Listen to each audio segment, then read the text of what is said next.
Continuamos con nuestra serie El Señor es tu doctor. Uno de los 4 evangelios con los que comienza el Nuevo Testamento es el Evangelio de Lucas. Como ya habíamos visto en nuestra enseñanza anterior, Lucas era médico de profesión. Eso quiere decir que Dios utilizó a un médico para que escribiera uno de los evangelios desde su perspectiva. Él también escribió el libro de los Hechos de los Apóstoles, donde relata sus vivencias como testigo ocular, ya que acompañó al apóstol Pablo en algunos de sus viajes misioneros. Por esa razón, Pablo mencionó en su epístola a los colosenses, a quienes él les transmitía sus saludos. Los saludan Lucas, el médico amado, y Demas. Colosenses 4:14, Reina Valera 2015. Es interesante notar que Pablo no solo se refiere a él como médico, sino más específicamente como al médico amado. El término en griego, idioma original del Nuevo Testamento, utiliza aquí para referirse al médico es iatros, Strong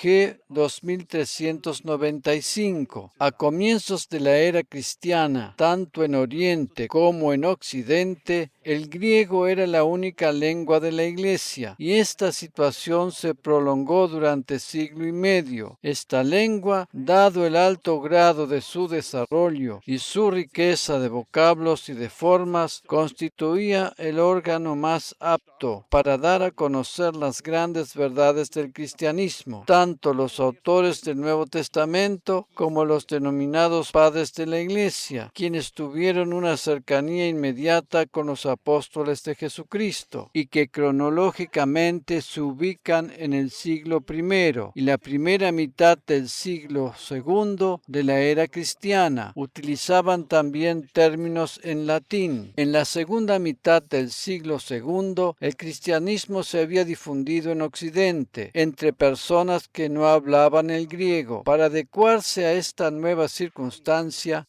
los padres de la Iglesia en Occidente comenzaron a escribir en latín vulgar, hasta dejar más tarde por completo el griego. Es así como encontramos ejemplos de célebres escritores latinos como San Jerónimo, quien tradujo las Sagradas Escrituras de sus lenguas originales, hebreo, griego y arameo, al latín vulgar, creando así la traducción conocida como la Vulgata. Es así que el término griego iatros se transformó en la palabra latina medicus. En referencia a esto, Ignacio de Antioquía dijo en aquel entonces: existe un médico, el cual es Jesucristo nuestro Señor. Por tanto, decir que Jesús es nuestro médico no es un descubrimiento del movimiento pentecostal o carismático en nuestra era moderna, sino que ya lo decían los padres de la Iglesia al comienzo de la era cristiana. Paracelso, el famoso médico suizo, 1493 a 1591, que a causa de su incesante búsqueda de lo nuevo y su oposición a la tradición y los remedios heredados de tiempos antiguos, le postulan como un médico moderno adelantado en sus contemporáneos. Pensaba que solo los médicos con este talento innato debían practicar la medicina y atribuía el arte de curar a la misericordia divina. Jesús, durante su ministerio terrenal, demostró claramente que el deseo de Dios era sanar por pura misericordia a todos aquellos que estaban enfermos. Jesús no solamente es nuestro Salvador, sino también nuestro sanador. De hecho, su obra redentora en la cruz produce sanidad en la herida que el pecado originó en la relación del ser humano con Dios. Jesús, por medio del mensaje de la gracia, concede también sanidad a todos aquellos que se sienten heridos por la condenación de la ley. Hay muchos creyentes que, a causa de escuchar predicaciones razones basadas en las demandas de la ley y ante la imposibilidad de cumplirlas, tienen una imagen distorsionada de Dios y por eso no quieren tener más nada que ver con el Evangelio. Sin embargo, cuando conocen el mensaje de la gracia y son sanadas las heridas provocadas por la condenación y la culpa, se enamoran nuevamente de Jesús. Amén. Él es Christus Medicus, el doctor que cura al ser humano en forma integral, a saber, espíritu, alma y cuerpo. Aquellos denominados padres de la Iglesia de la primera era del cristianismo creían en una teología terapéutica y medicinal. El Evangelio posee propiedades curativas. Esa es su esencia misma y no tanto los aspectos éticos o morales. La sanidad está en el centro mismo de nuestra fe. No hay ningún otro título honorífico con el que se pueda describir más exactamente a Jesús que con el título de sanador. Él es el Christus Medicus, que trae sanidad a nuestro ser. Te invito ahora a considerar junto conmigo esos aspectos de su persona en el Nuevo Testamento. En Marcos capítulo 2, versículos 17, leemos en la versión Biblia de las Américas: al oír esto, Jesús les dijo: los que están sanos no tienen necesidad de médico, sino los que están enfermos. No he venido a llamar a justos, sino a pecadores. Jesús dijo claramente aquí que Él es nuestro médico. Él se revela a sí mismo como el sanador. Él vino a este mundo para sanar a todos aquellos que están débiles o enfermos a causa del pecado. Él es el Christus Medicus,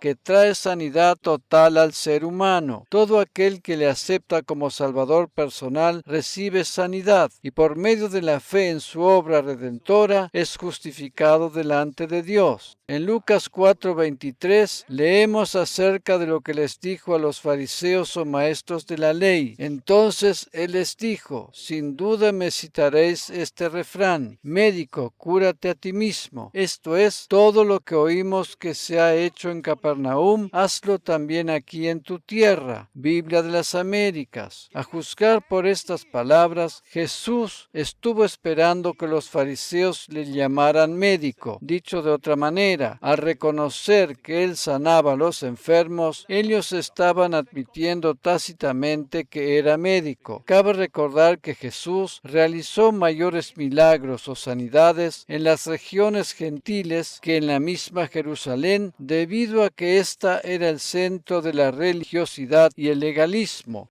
y estaba dominada por la incredulidad. Si bien Jesús utilizó aquí un refrán, sus palabras van mucho más allá. Él mismo se dio a conocer como médico. Él no solo se atribuía ese título, si pudiéramos denominarlo de esa manera, sino que realmente sanaba y curaba a las personas. La Biblia relata lo que sucedió cuando vinieron a arrestar a Jesús para juzgarle antes de ir a la cruz. La turba que se presentó para efectuar el arresto, encabezada por Judas, venía armada y, según lo que nos dice el pasaje, los discípulos también estaban armados, y eso quiere decir que no eran precisamente pacifistas, ¿verdad? En este caso en particular, la Biblia nos dice que Pedro tenía una espada consigo. Uno de los que encabezaba esta turba se llamaba Malco. Cuando Pedro se dio cuenta que intentaban apresar a Jesús,